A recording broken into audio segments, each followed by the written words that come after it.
स्वागत है दोस्तों आपका आज की बेहद बड़ी और ताजा खबरों में। आज की इस वीडियो में हम जानेंगे देश और विदेश की ताजा खबरों के बारे में। तो दोस्तों वीडियो में आगे बढ़े उससे पहले आपसे एक छोटी सी विनती करना चाहते हैं कि इस वीडियो को लाइक और शेयर जरूर कर दीजिएगा और हमारे चैनल को भी ऐसी ही खबरें देखते रहने के लिए सब्सक्राइब कर लीजिएगा। साथ ही दोस्तों वीडियो में आगे बढ़े उससे पहले आपके जनरल नॉलेज में वर्दी के लिए आपसे एक प्रश्न पूछना चाहते हैं। आज आपको कमेंट करके बताना है कि दुनिया की सबसे बड़ी मूर्ति कहां पर स्थित है। जी हां, कमेंट करके उसका नाम और वह कहां पर स्थित है आप जरूर लिखिएगा। तो चलिए दोस्तों एक एक करके सभी बड़ी खबरों के बारे में विस्तार से जानते हैं। पहली खबर, बड़ी खबर, सरकार के प्रस्ताव को किसानों ने ठुकराया, बोले रद्द से पहले कुछ नहीं करेंगे स्वीकार। जी हां दोस्तों, 3 नए कृषि कानूनों के खिलाफ किसानों का आंदोलन आज दिल्ली की सीमाओं पर लगातार 57वें दिन जारी रहा। इस बीच किसान संगठनों ने सरकार की तरफ से बुधवार को दिए गए प्रस्ताव को ठुकरा दिया है। संयुक्त किसान मोर्चे ने बयान जारी कर कहा, आम सभा में सरकार द्वारा कल रखे गए इस प्रस्ताव को अस्वीकार कर दिया गया। 3 केंद्रीय कृषि कानूनों को पूरी तरह रद्द करने और सभी किसानों के लिए सभी फसलों पर लाभदायक एमएसपी के लिए एक कानून बनाने की बात इस आंदोलन की मुख्य मांगों के रूप में दोहराई गई है। दोस्तों आपका क्या विचार है? क्या वाकई में रद्द होने से पहले किसानों की इस प्रकार की बात नहीं माननी चाहिए? कमेंट बॉक्स में जरूर बताइएगा। चलिए दोस्तों जानते हैं अगली खबर। बर्ड फ्लू का खौफ, फसाई की सलाह, अधपके चिकन और अंडे खाने से करे परहेज। दोस्तों देश में फैल रहे बर्ड फ्लू के मामले के मद्देनजर भारतीय खाद्य सुरक्षा एवं मानक प्राधिकरण यानी FSSAI ने बुधवार को एक एडवाइजरी जारी की है। FSSAI ने लोगों से बर्ड फ्लू के दौरान आधे उबले हुए अंडे, अधपके चिकन नहीं खाने की सलाह दी है। इसके अलावा मुर्गी के मांस को सही तरीके से पकाकर खाने और खुले में ना रखने के लिए भी कहा गया है। भारतीय खाद्य सुरक्षा और मानक प्राधिकरण ने भी उपभोक्ताओं और खाद्य व्यवसायों के आग्रह किया है कि वे घबराएं नहीं। गौरतलब है कि देश के करीब 10 राज्यों में बर्ड फ्लू संक्रमण की पुष्टि हो चुकी है और दिल्ली समेत कई अन्य शहरों में भी इसके संकेत मिले हैं। चलिए दोस्तों जानते हैं अगली खबर। आम आदमी के लिए बड़ी खबर, एक सप्ताह में 8% तक गिरे लोहे के दाम, इन लोगों की बढ़ेगी मुश्किलें। जी दोस्तों, अक्टूबर के अंत में लोहे के दाम जितनी तेजी से बढ़े थे, पिछले एक सप्ताह में वे उतनी ही तेजी से नीचे गिरे हैं। इस दौरान भाव 8% तक नीचे आ गया है।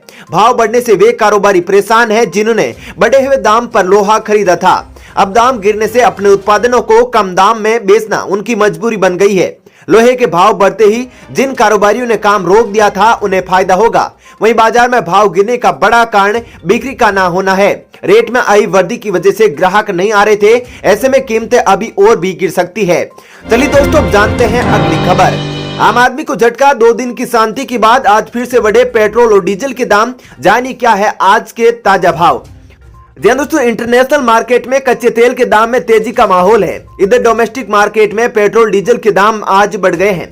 सरकारी तेल कंपनियों ने पेट्रोल डीजल के दाम में 2 दिन की शांति के बाद आज बढ़ोतरी कर दी है। मुंबई में पेट्रोल के दाम 92.04 रुपए प्रति लीटर हो गए हैं। इससे पहले 19 जनवरी 2021 को मुंबई में भी पेट्रोल की दाम 91.80 रुपए प्रति लीटर और दिल्ली में भी शुक्रवार को यह पेट्रोल 85.45 रुपए पर और डीजल 75.63 रुपए प्रति लीटर पर चला गया था। बता दें कि देश भर में आज पेट्रोल 22 से 26 पैसे महंगा हो गया है। चलिए दोस्तों जान लेते हैं अगली खबर। अच्छी खबर, ट्रेन टिकट पर रेलवे देगा आपको 10% की छूट, जानिए पूरी डिटेल। दोस्तों कोरोना काल में खाली चल रही स्पेशल ट्रेनों को भरने के लिए रेलवे बोर्ड ने रियायतें देना शुरू कर दी है और फिलहाल ये रियायतें पहले से दी जा रही किराए में छूट के तौर पर नहीं बल्कि दूसरे माध्यमों के जरिए यात्रियों को आकर्षित करने के लिए दी जा रही है ताकि आम लोगों को सुविधा के साथ रेलवे के घाटे की भरपाई भी हो सके। ऐसे ही रेलवे अब ट्रेन छूटने के निर्धारित समय से 4 घंटे पहले बनने वाले चार्ट के बाद बर्थ खाली होने पर यात्रियों को किराए में 10% की रियायत देगा। इस सुविधा का लाभ ट्रेन छूटने से आधे घंटे पहले तक करंट टिकट लेने पर होगा। चलिए दोस्तों जानते हैं अगली खबर। इन इलाकों में कंपकंपाती ठंड का अलर्ट जारी, घने कोहरे, बर्फीली हवाओं का सितम जारी, ऐसे रहेगा मौसम का हाल। दोस्तों देश के उत्तरी इलाकों में ठंड कहर बनकर बरस रही है। जम्मू कश्मीर, श्रीनगर में पारा लगातार कम होता जा रहा है। ऐसे में यहाँ तापमान 6 डिग्री से कम होने पर लोगों की परेशानियां काफी ज्यादा बढ़ गई है। भारतीय मौसम विभाग ने एक बार फिर से 22 जनवरी से कश्मीर घाटी में बर्फबारी का अलर्ट जारी किया है। हालातों को देखते हुए लोगों की मुश्किलें अब और ज्यादा बढ़ती हुई नजर आ रही है, जबकि शीतलहर का सितम अब भी उत्तर प्रदेश को अपनी चपेट में लिए हुए हैं। वहीं बता दें कि शीतलहर का प्रकोप राजधानी दिल्ली में भी बना हुआ है। इधर पंजाब और हरियाणा में धुंध और शीतलहर ने जीना मुश्किल कर दिया है। वहीं मौसम विभाग के अनुसार अगले 24 घंटों में सिक्किम, असम, अरुणाचल प्रदेश, पश्चिमी बंगाल, मेघालय, नागालैंड, मणिपुर और तमिलनाडु के कुछ इलाकों में हल्की बारिश हो सकती है, जिससे ठंड और बढ़ने के आसार जताए जा रहे हैं। चलिए दोस्तों जान लेते हैं अगली खबर। मोदी सरकार की बड़ी घोषणा, 15 अगस्त 2022 तक देश के हर नागरिक के पास होगा अपना घर।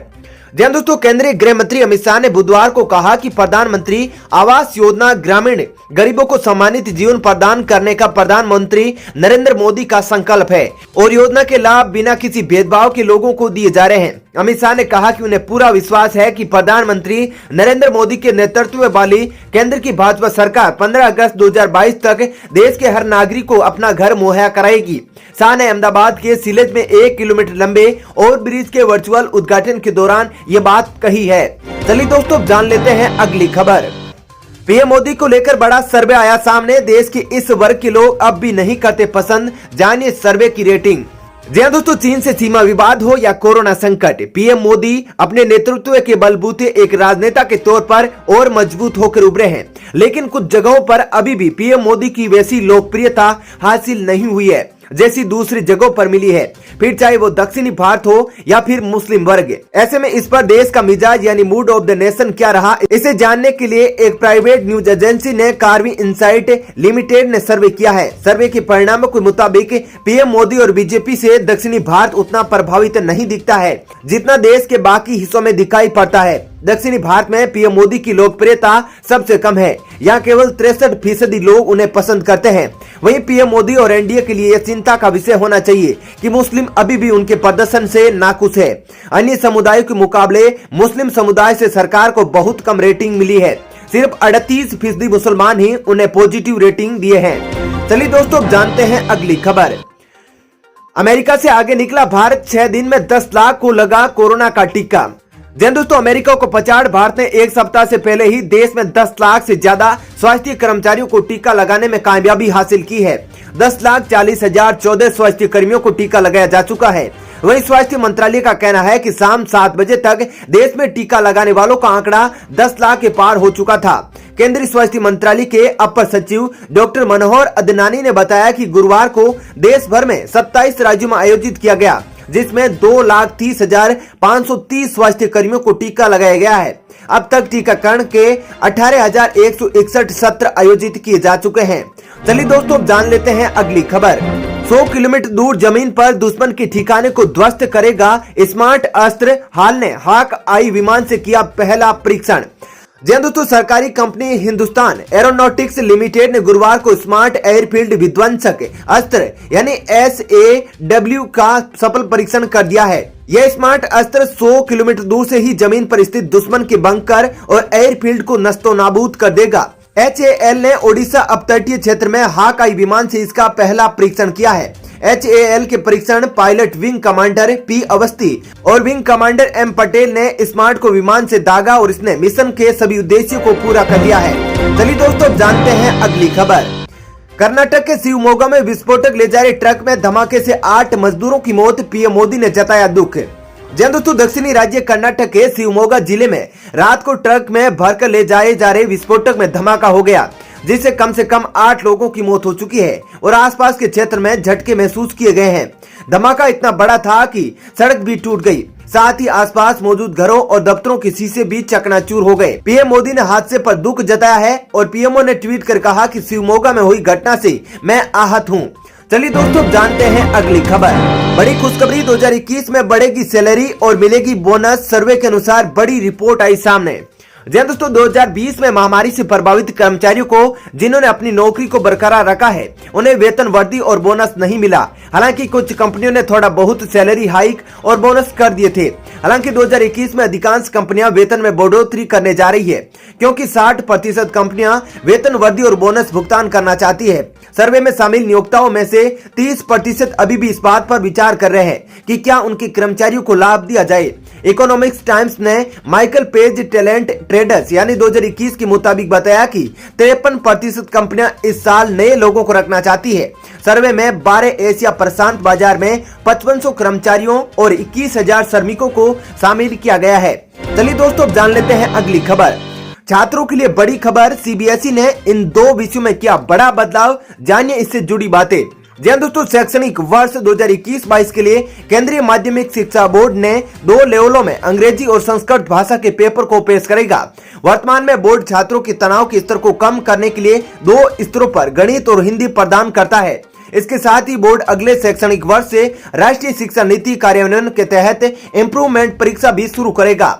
बता दें कि कक्षा 10वीं और 12वीं के लिए बोर्ड परीक्षाएं में चरणबद्ध तरीके से योग्यता आधारित प्रश्न पहले ही जारी किए जा चुके हैं। बोर्ड ने हर साल सवालों की संख्या 10% बढ़ाने का फैसला किया है। चलिए दोस्तों, फिलहाल इस वीडियो में इतना ही। ऐसी ही खबरें देखते रहने के लिए आप हमारे चैनल को सब्सक्राइब कर लीजिएगा। और दोस्तों, यदि आप भी हमारी मेहनत को सपोर्ट करना चाहते हैं तो इस वीडियो को लाइक और शेयर जरूर कर दीजिएगा। धन्यवाद।